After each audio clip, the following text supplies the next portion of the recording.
ba'y ito?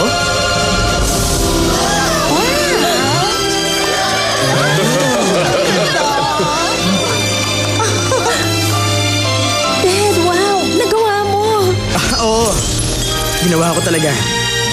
Maligayang bati sa'yo, Audrey. Oh, Kiss na! Kiss na! Kiss na! Kiss na! Kiss na! Kiss na! Kiss na! Kiss na!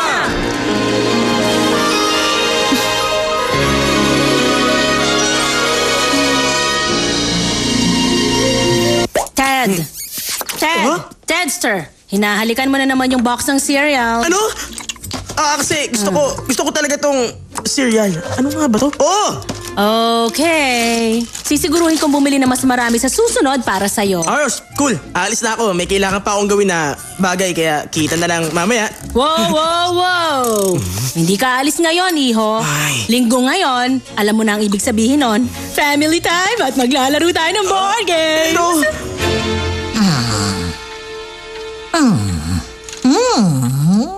Ay, naman. Mom, seryoso? Bawat tira? Hoy, hayaan mo ako. Ha? Ayun. Okay! Tapos na ang family time natin. Pansariling oras na.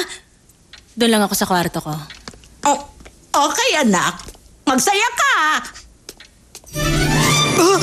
Sabi ko na nga ba, susuko rin siya. Alis. Ha? Puntahan mo na siya. Sige po. Astig po kayo. Salamat, Grammy. Gusto ka na.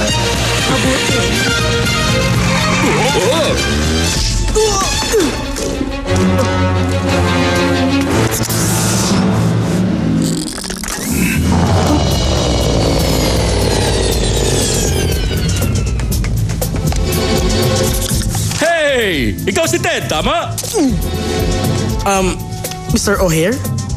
Kasi nabalitaan kong interesado ka raw sa mga puno. Sabihin mo sa akin, bakit? Kasi paano mo nalaman yun? Oh, Ted, bihira lang ang nagaganap sa Threadville na hindi ko nalalaman. Ito kasi yun. Kumikita ako sa pagbebenta ng sariwang hangin sa mga tao. Puno, libre sa kanila yun. Kaya, kapag nababalitaan kong pinag-uusapan yun ng mga tao, tinuturing kong bantayon sa negosyo ko. Hindi ko po kasi alam ang sinasabi nyo. Makinig ka sa akin, bata. Huwag kang makikialam sa mga bagay na hindi mo naiintindihan. Kung hindi, ako magiging bangungot mo. Ako ang ulo ni Frankenstein sa katawan ng gagamba. Sige, sige na, hinihintay na ako ni Ma'am. Kaya mabuti pa. Tama. Mabuti pa bumalik ka na sa laro ninyong pamilya. Tapos nang tumira sa grandma. Paano mo nalaman? Ano ba? May mata ko kahit saan.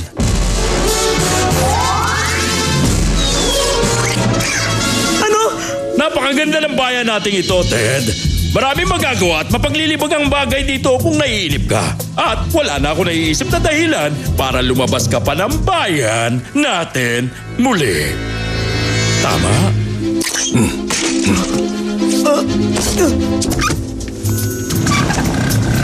Okay. Malinaw na. Malinaw na lahat.